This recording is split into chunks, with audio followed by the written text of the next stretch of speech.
بسم اللہ الرحمن الرحیم۔ السلام علیکم۔ تمام تعریف و صلاح کے لیے جس کے قبضہ قدرت پوری کائنات ہے، اور کروڑوں درود السلام خاتم النبیین صلی اللہ علیہ وآلہ وسلم پر۔ بیٹیاں اللہ کی طرف سے ایک خصوصی تحفہ ہوتا ہے جس کے اوپر اللہ تعالیٰ راضی ہوتا ہے، اسی کو اللہ رب العزت جو ہے بیٹیاں عطا فرماتا ہے۔ رسول اللہ صلی اللہ علیہ وسلم کا فرمان بھی ہے کہ جس شخص کو 2 بیٹیاں ہیں، انہوں نے اس شخص نے اپنی بیٹیوں کی صحیح پرورش کی اور پھر اس کو خوشی خوشی اس کی شادی کرا دی، ان کا نکاح کرا دیا، تو اس کے لیے جنت کا اعلان ہے۔ رسول اللہ صلی اللہ علیہ وسلم نے اس شخص کے لیے جنت کا اعلان فرمایا۔ اسی طرح ایک عورت تھی، وہ بچوں کو اسکول میں پڑھا رہی تھی، تو بچوں نے اس کو سوال کیا کہ ٹیچر آپ نے ابھی تک شادی کیوں نہیں کی، کہ اس عورت کی عمر کچھ زیادہ ہو گئی تھی۔ تو بچوں نے کہا ٹیچر آپ نے ابھی تک شادی کیوں نہیں کی؟ تو ایک قصہ سنانے لگی، ایک واقعہ سنانے لگی وہ ٹیچر بچوں کو، کہ ایک شخص تھا، اس کی 5 بیٹیاں تھیں، تو وہ اپنی بیوی کو کہنے لگا کہ اگر اس بار بھی بیٹی ہوئی تو میں اس کو جو ہے نا چوک پر چھوڑ کر آؤں گا، باہر پھینک کے آ جاؤں گا۔ تو وہ عورت نے کہا بھی میرے بس میں تو ہے نہیں، یہ تو اللہ رب العزت کے بس میں ہے، جس کو چاہے بیٹیاں دے بیٹے دے، اسی کے خزانے میں سب کچھ۔ تو اللہ کی کرنی ہوئی، جو اللہ کی مرضی تھی، اس شخص کو پھر بیٹی ہی پیدا ہوئی۔ تو رات کا ٹائم ہوا تو وہ شخص اپنی بچی کو اٹھانے لگا، تو ماں رونے لگی، اس کو بڑی منتیں التجا کرنے لگی کہ بیٹی کو مت لے جاؤ، مت پھینک کے آؤ۔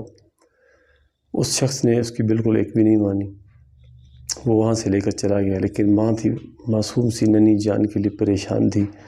اس ماں نے اللہ کے سپرد کر کے میرے اللہ، میری بچی معصوم ابھی آپ ہی کے سپرد ہے۔ تو اس کو چھوڑ کر آ گیا۔ باپ تو سو گیا لیکن ماں نہیں سو پائی۔ جب صبح ہوئی پھر باپ گیا دیکھنے، کوئی اٹھا کر لے گیا یا نہیں، دیکھا تو پھر بیٹی وہاں پر پڑی ہوئی۔ پھر دن کو اس کو گھر میں رکھا، رات کو پھر چھوڑ کر آیا۔ اسی طرح وہ کرتا رہا، کچھ دن اس نے کیا، لیکن کسی نے اس بچی کو نہیں اٹھایا۔ وہ شخص بھی تھک ہار کر اس نے بیٹی کو اپنے پاس گھر میں رکھنے کا فیصلہ کر لیا۔ کچھ عرصہ گزرا، پھر اسی عورت کو جو ہے نا بچی ہونے والا تھا، تو اس کے یہاں ایک بیٹا پیدا ہوا۔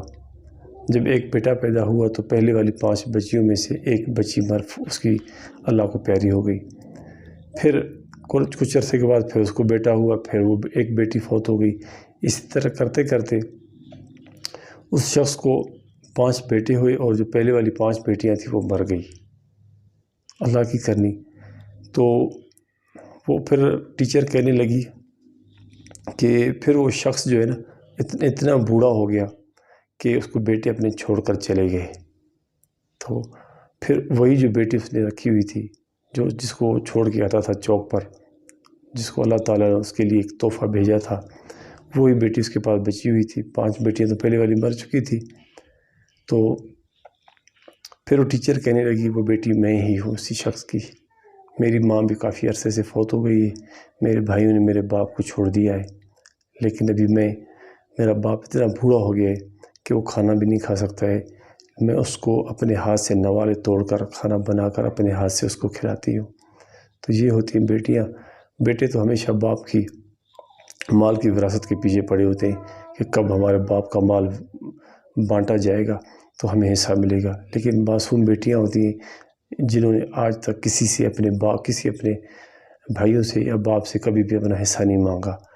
لیکن بدقسمتی سے ہمارے معاشرے میں، ہمارے ملک میں بیٹیوں کو کسی جگہ پر ان کو حصہ دیا جاتا ہے، لیکن ان کو اپنے نہیں تو ان کو اپنے حصے سے محروم رکھا جاتا ہے۔ تو بیٹی کی قدر کیا کرو کہ بیٹی اللہ تعالیٰ کی رحمت ہوتی ہے، جس کے اوپر اللہ تعالیٰ راضی ہوتا ہے اسی کو بیٹیاں عطا فرماتا ہے۔ امید ہے کہ آج کی ویڈیو آپ لوگوں کو پسند آئی ہوگی۔ ویڈیو کو لائک اور چینل کو لازمی سبسکرائب کرنا ہے، تاکہ آپ کو ہماری نئے آنے والی ویڈیو آپ کو بر وقت ملتی رہے۔